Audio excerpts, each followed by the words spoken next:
প্রিয় শিক্ষার্থীরা, আশা করছি ভালো আছো এবং বাসাতে নিরাপদে আছো।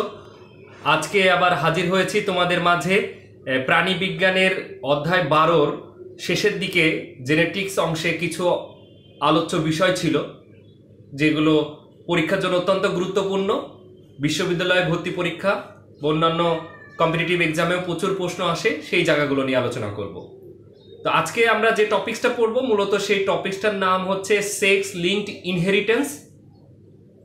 অর্থাৎ আমরা জানি যে আমাদের শরীরে যে ক্রোমোজোম আছে সেগুলো দুই ধরনের। 22 জোড়া ক্রোমোজোমকে বলি অটোজোম, আর 1 জোড়া ক্রোমোজোমকে বলি আমরা সেক্স ক্রোমোজোম।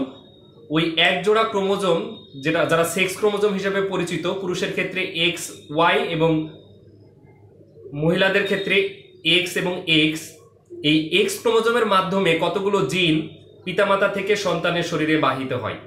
তো আজকের ক্লাসে আমরা এই সেক্স ক্রোমোজোমের সাথে সম্পর্কিত জিনগুলো নিয়ে আলোচনা করব এবং মূলত এখানে 3টি রোগ নিয়ে তোমাকে পড়ানো হবে: বর্ণান্ধতা, হিমোফিলিয়া এবং ডুশনি মাস্কুলার ডিস্ট্রফি।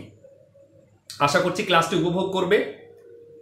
এই ক্লাসটি শেষে এই 3টা সেক্স লিঙ্কড ইনহেরিটেন্স জনিত যে বংশগতির আলোচনা, আমরা দেখব যে সন্তানদের মাঝে কিভাবে এই বৈশিষ্ট্যগুলো প্রকাশিত হয় বা এই রোগগুলো প্রকাশিত হয়। এই জাতীয় আলোচনার যে কোনো জায়গায় যদি তোমার কোনো সমস্যা হয় বাসায় পড়তে গিয়ে, তাহলে অবশ্যই ইউটিউবের কমেন্টস বক্সে লিখে দিও। আমি অতি দ্রুততার সাথে তোমার প্রশ্নের উত্তর দেওয়ার চেষ্টা করব। তাহলে চলো আমরা এখন ক্লাসে প্রবেশ করি এবং ক্লাস উপভোগ করি।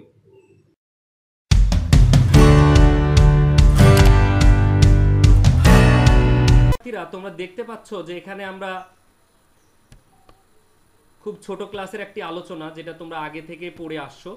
সেক্স ক্রোমোজোমের টাইপটা দেখানো হচ্ছে।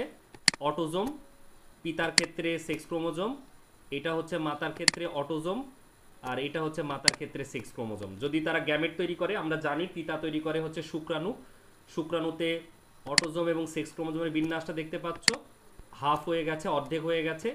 আর মাতার ক্ষেত্রে দুইটি একই রকম, অর্থাৎ অটোজোম প্লাস সেক্স ক্রোমোজোম, আরেকটিও একই রকম হবে, অটোজোম প্লাস সেক্স ক্রোমোজোম। এই জন্য এখানে একটি দেখানো হয়েছে, তুমি এখানে দুইটাই দেখাতে পারো। এটা জাস্ট একটু প্রাইমারি আলোচনা, পরীক্ষায় কোশ্চিন আসবে না, কিন্তু তোমার বোঝার জন্য খুব গুরুত্বপূর্ণ, এই জন্য এই পার্টটা দেখানো হচ্ছে। এবার তুমি খেয়াল করে দেখো যে এখানে যে কন্যা হয়েছে আর পুত্র হয়েছে, কন্যার ক্ষেত্রে একটি এক্স ক্রোমোজোম আসছে পিতা হতে, আর একটি এক্স ক্রোমোজোম আসছে মাতা হতে। পিতা মাতার সমান অবদান কন্যা হওয়ার ক্ষেত্রে। কিন্তু পুত্র সন্তানের ক্ষেত্রে ওয়াই ক্রোমোজোম যদি না পাই তবে কখনোই পুত্র সন্তান হবে না। আর এই ওয়াই ক্রোমোজোমটা সর্বদা ডোনেট করতে পারে হচ্ছে পিতা, মাতা কিন্তু ওয়াই ক্রোমোজোম ডোনেট করতে পারে না। এজন্য পুত্র সন্তানের ক্ষেত্রে, মানে পুত্র সন্তান হবে কিনা এইটা নির্ধারণের ক্ষেত্রে পিতার ভূমিকায় মুখ্য, কারণ পিতাই একমাত্র ওয়াই ক্রোমোজোম ডোনেট করতে পারে।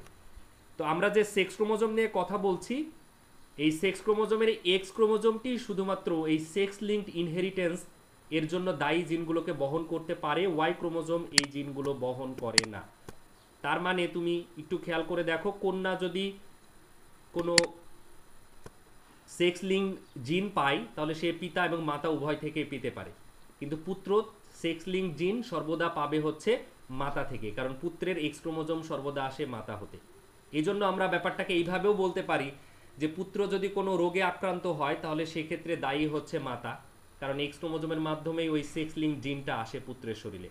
আর কন্যা যদি কোনো সেক্স লিঙ্ক ডিজিজে আক্রান্ত হয় সেক্ষেত্রে পিতা মাতার উভয়েরই সমান ভূমিকা আছে, কারণ একটি এক্স ক্রোমোজোম আসে পিতা হতে, অপরটি আসে হচ্ছে মাতা হতে। আশা করছি বুঝতে পেরেছ। পুত্রের ক্ষেত্রে বা পিতার ক্ষেত্রে যেহেতু শুধুমাত্র এক্স ক্রোমোজোম ওই সেক্স লিঙ্ক জিন বহন করে, এই জন্য পুত্র বা পিতা যাই বলি, ছেলেরা সবসময় আক্রান্ত হবে অথবা স্বাভাবিক হবে, বাহক হতে পারবে না। কিন্তু কন্যার দুইটা এক্স ক্রোমোজোম থাকার কারণে একটি এক্স ক্রোমোজোমের উপরে যদি সেক্স লিঙ্ক জিন থাকে, হিমোফিলিয়া হোক, বর্ণান্ধতা হোক, যে কোনো কিছুর জন্য দায়ী জিন একটিতে থাকলেই সে বাহক হয়ে যাবে। বাহক মানে সে স্বাভাবিক, আর এছাড়াও সে বিশুদ্ধ হতে পারে, তার মানে রোগমুক্ত থাকতে পারে, অথবা রোগে আক্রান্ত হতে পারে। রোগে আক্রান্ত হতে হলে দুইটা এক্স ক্রোমোজোমের উপরই দায়ী জিন থাকা দরকার বা থাকতে হবে। আশা করছি এই ব্যাপারগুলো আমরা এখন যখন হিমোফিলিয়ার উদাহরণ দিব তখন বিষয়টা আরও তোমার কাছে পরিষ্কার হয়ে যাবে বা ক্লিয়ার হয়ে যাবে।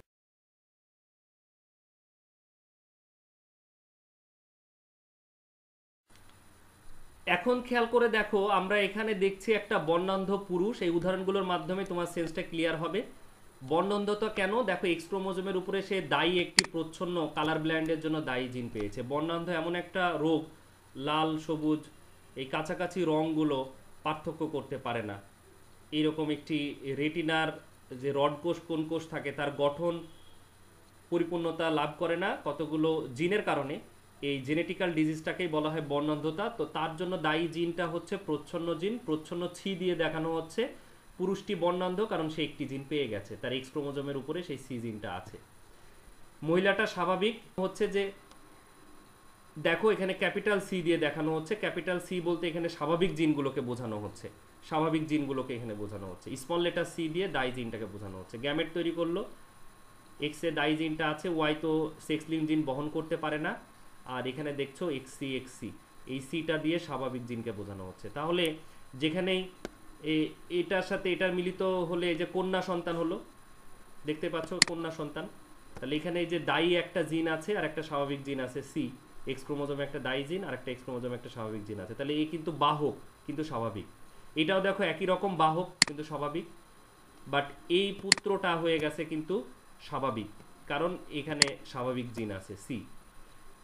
এই পুত্রটা স্বাভাবিক হয়ে গেছে কারণ এখানে আছে স্বাভাবিক জিন সি। দেখো এই পুত্রটা স্বাভাবিক হওয়ার কারণ কি? মা স্বাভাবিক ছিল বলে। এই দুইটা এক্স ক্রোমোজোমই সে মার কাছ থেকে পেয়েছে এবং দুইটাতেই স্বাভাবিক কালার ব্লাইন্ড না হওয়ার জন্য দায়ী জিন ক্যাপিটাল সি ছিল, এই জন্য তারা স্বাভাবিক হয়েছে।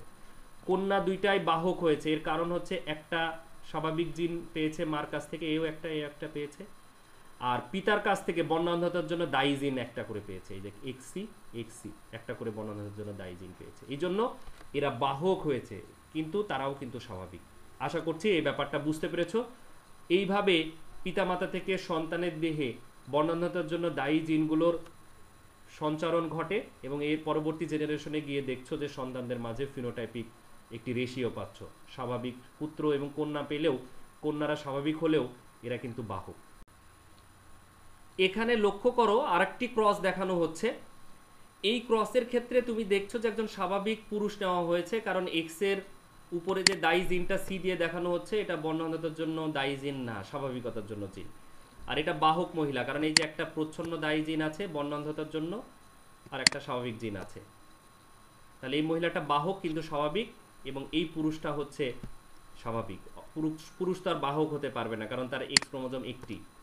গ্যামেটগুলো তৈরি করলো, জাস্ট হাফ করে দিচ্ছে। দেন যদি মিলন ঘটায় তাহলে দেখো এখানে স্বাভাবিক কন্যা পাচ্ছি, বাহক কন্যা পাচ্ছি, স্বাভাবিক পুত্র পাচ্ছি এবং বর্ণান্ধ পুত্র পাচ্ছি। কেন বাহক কন্যা? কারণ একটা এক্স ক্রোমোজোম স্বাভাবিক, এই জিনটা আসছে হচ্ছে পিতা থেকে আর মাতা থেকেও একটা স্বাভাবিক জিন আসছে, এই জন্য এই কন্যাটা স্বাভাবিক হয়েছে। এই কন্যাটা বাহক হয়েছে কারণ স্বাভাবিক একটি জিন পাচ্ছে পুরুষের কাছ থেকে, পিতার কাছ থেকে, আর পরবর্তীতে একটি দায়ী জিন পাচ্ছে হচ্ছে মাতার কাছ থেকে। এই যে এটা পেয়েছে মাতার কাছ থেকে, এই জন্য স্বাভাবিক হলেও সে কিন্তু বাহক। পুত্র স্বাভাবিক হয়েছে, এর কারণ হচ্ছে দেখো একটা স্বাভাবিক জিন পেয়েছে সে মাতার কাছ থেকে, মাতার কাছ থেকে সে দুইটা জিনই পাবে, আর ও পিতার কাছ থেকে পেয়েছে ওয়াই, এই জন্য স্বাভাবিক। কিন্তু এ বর্ণান্ধ তো কেন? মা যেহেতু বাহক ছিল তাহলে হাফ তার কাছে দায়ী জিন আছে, এই হাফটাই চলে আসছে এখানে, এই কারণে এই পুত্রটা হয়ে গেছে বর্ণান্ধ। তাহলে বুঝতে পারছো এইভাবেই এই সেক্স লিঙ্ক ইনহেরিটেন্সের সঞ্চারণটা এক জেনারেশন থেকে আরেক জেনারেশনে হয়ে থাকে। আমরা আশা করছি এই জিনিসটা তোমাকে বোঝাতে সক্ষম হয়েছি। এখন তোমরা পর্দায় দেখতে পাচ্ছ হিমোফিলিয়া রোগের ক্ষেত্রে বর্ণনা করব যে কিভাবে এর বংশগতীয় সঞ্চারণ ঘটে। হিমোফিলিয়া হচ্ছে রক্ততঞ্জনজনিত একটি সমস্যা ঘটিত রোগ। কিছু কিছু ব্যক্তির কোথাও কেটে গেলে রক্ত সাধারণত জমাট বাঁধে না, আর রক্ত জমাট না বাঁধলে তখন সেই রোগটাকে বলি আমরা হিমোফিলিয়া। এটা জিনগত কারণে হয়ে থাকে। তো হিমোফিলিয়ার জন্য এখানে দায়ী জিনকে স্মল লেটার দিয়ে দেখানো হচ্ছে, প্রচ্ছন্ন জিন যেহেতু, আর স্বাভাবিক জিনটাকে এইচ দিয়ে দেখানো হচ্ছে। এটার কারণে মানুষের হিমোফিলিয়া হয় না। তাহলে এখানে দেখতে পাচ্ছ বাহক মহিলা কেন বলা হচ্ছে? বাহক মহিলা দুইটা এক্স ক্রোমোজোম আছে, একটাতে তাহলে দায়ী জিন আছে আর একটাতে হচ্ছে স্বাভাবিক জিন আছে। এই কারণে এই মহিলা স্বাভাবিক কিন্তু বাহক, হিমোফিলিয়ার বাহক। আর এখানে পুরুষটা হচ্ছে সম্পূর্ণই স্বাভাবিক, পুরুষ তো আর বাহক হতে পারবে না। তুমি দেখতে পাচ্ছ পুরুষের ক্ষেত্রে এখানে আমরা দেখছি একটি স্বাভাবিক জিন আছে আর ওয়াই তো ফ্রেশ থাকে, ওয়াই এর উপরে তো কোনো জিন থাকে না, এই জন্য গ্যামেটগুলো তৈরি করলো, জাস্ট এটা ভেঙে দিয়েছে, হাফ হয়েছে আর কিছুই না, অর্ধেক করে দিয়েছে। তো এটা চেকার বোর্ডে দেখানো হয়েছে, তোমরা আগেরগুলো ইচ্ছা করলে চেকার বোর্ডে দেখাতে পারো। এটা স্ত্রী গ্যামেটোফাইট বা ডিম্বাণুগুলোকে বসানো হয়েছে, এই যে এই দুইটা গ্যামেট এখানে বসানো হয়েছে দেখতে পাচ্ছ, আর এখানে পুরুষের গ্যামেট দুইটা বসানো হয়েছে, দেন মিল করেছে এটার সাথে এটা, এটা পাচ্ছে স্বাভাবিক কন্যা। কেন স্বাভাবিক? কারণ দুইটাতেই স্বাভাবিক জিন আছে, পিতার কাছ থেকেও স্বাভাবিক জিন পেয়েছে, মার কাছ থেকেও স্বাভাবিক জিন পেয়েছে, এই জন্য স্বাভাবিক কন্যা। বাহক কন্যা কেন? কারণ এই যে দেখো মার কাছ থেকে একটা আক্রান্ত জিন পেয়েছে হিমোফিলিয়ার, আর পিতার কাছ থেকে স্বাভাবিক জিনটা পেয়েছে, এই জন্য সে স্বাভাবিক হলেও বাহক হয়ে গেছে। পরেরটা খেয়াল করো, স্বাভাবিক পুত্র কেন? কারণ এই যে স্বাভাবিক এটা পেয়েছে, এই জিনটাকে স্বাভাবিক এটাকে সে পেয়েছে পুত্র, আর ওয়াই তো চলে আসছে, এই জন্য স্বাভাবিক পুত্র। এটা হিমোফিলিয়া কেন হয়েছে? কারণ দেখো খেয়াল করো এক্স ক্রোমোজোমটা কিন্তু পুত্র সর্বদা মার কাছ থেকেই পাচ্ছে, এই যে এটা চলে আসছে, এই জন্য এই ছেলেটার হিমোফিলিয়া আক্রান্ত হয়েছে। তাহলে দেখলা তুমি হিমোফিলিয়া বা বর্ণান্ধতার ক্ষেত্রে ক্রসটা একই রকম, শুধুমাত্র এই সাইনগুলো আলাদা। এখানে ডাই জিনকে স্মল লেটার এইচ দিয়ে বা প্রচ্ছন্ন জিন হিসাবে বিবেচনা করা হচ্ছে হিমোফিলিয়ার জন্য, আর প্রকট জিনটাকে ক্যাপিটাল এইচ দিয়ে দেখানো হচ্ছে।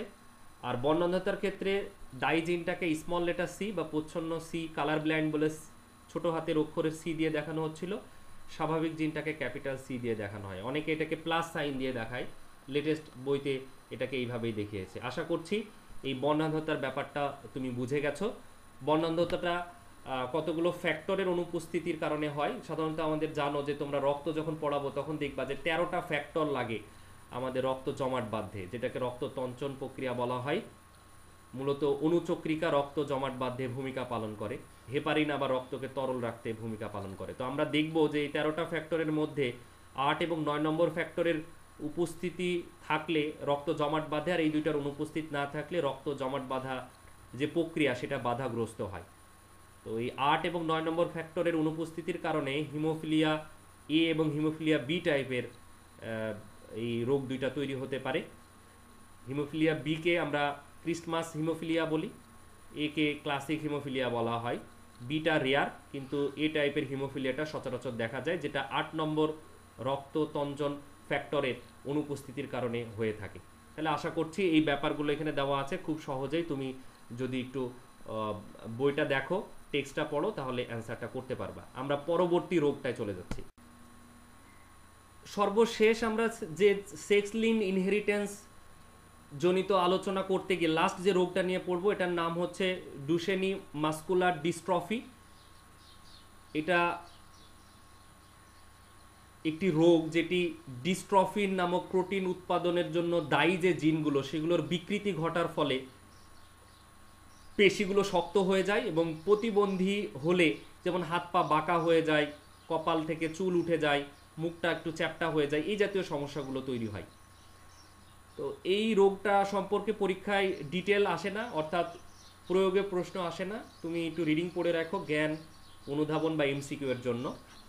এখানে দেখো স্বাভাবিক জিনকে বড় হাতের অক্ষর দিয়ে দেখানো হচ্ছে এক্স দ্বারা, আর আক্রান্ত জিন বা এই রোগের জন্য দায়ী জিনকে প্রচ্ছন্ন জিন হিসেবে দেখানো হয়েছে। এখানে নতুন কোনো সাইন না ব্যবহার করে এক্স ওয়াই এর এই ছোট হাতের বড় হাতের বা ক্যাপিটাল লেটার এবং স্মল লেটার দিয়ে এটাকে দেখানো হয়েছে। আশা করছি বুঝতে পেরেছো। একই রকম স্বাভাবিক পিতা সেহেতু এটাকে তুমি দেখতেই পাচ্ছ, সে স্বাভাবিক, এবং স্বাভাবিক জিনটাকে এখানে স্মল লেটার এক্স দিয়ে দেখানো হচ্ছে, আর আক্রান্ত জিনটাকে এখানে ক্যাপিটাল এক্স দ্বারা দেখানো হচ্ছে, এবং দেন এই কন্যাগুলো আমরা এখানে পেয়ে যাচ্ছি। ঠিক আছে, তাহলে এই যে ডুশেনি মাস্কুলার ডিস্ট্রফি, এটাও একটু বাসাতে পড়ে রেখো, ক্রসটা লাগবে না, এখানে একটা দেখানো হয়েছে, এই জন্য তোমাকে একটু দেখাইলাম। তাহলে প্রিয় শিক্ষার্থী, আমরা আজকে সেক্স লিঙ্কড ইনহেরিটেন্সের সাথে সম্পর্কিত 3টি সেক্স লিঙ্কড ডিজিজ নিয়ে পড়লাম। প্রথমটা ছিল বর্ণান্ধতা, সেকেন্ড ছিল হিমোফিলিয়া, এবং সর্বশেষ হচ্ছে ডুশেনি মাস্কুলার ডিস্ট্রফি। তাহলে আশা করছি এই ক্লাসগুলো তুমি করার পরে বাসায় যদি একটু টেক্সটটা পড়ো, ডক্টর আব্দুল আলিম, গাজী আজমল, নাসিম বানু বা যে কোনো রাইটার্সের বই থেকে যদি তুমি একটু দেখে নাও, তাহলে আমার মনে হয় অনেক কোশ্চিন তোমার মাথায় আসবে। কোশ্চিনগুলো আমাকে করে ফেলো, আমি চেষ্টা করব যত দ্রুত তোমার প্রশ্নের উত্তর দেওয়া সম্ভব হয়। আজকে এই পর্যন্তই, নেক্সট ক্লাসে আবার কথা হবে, সেই পর্যন্ত ভালো থেকো, সবাইকে ধন্যবাদ।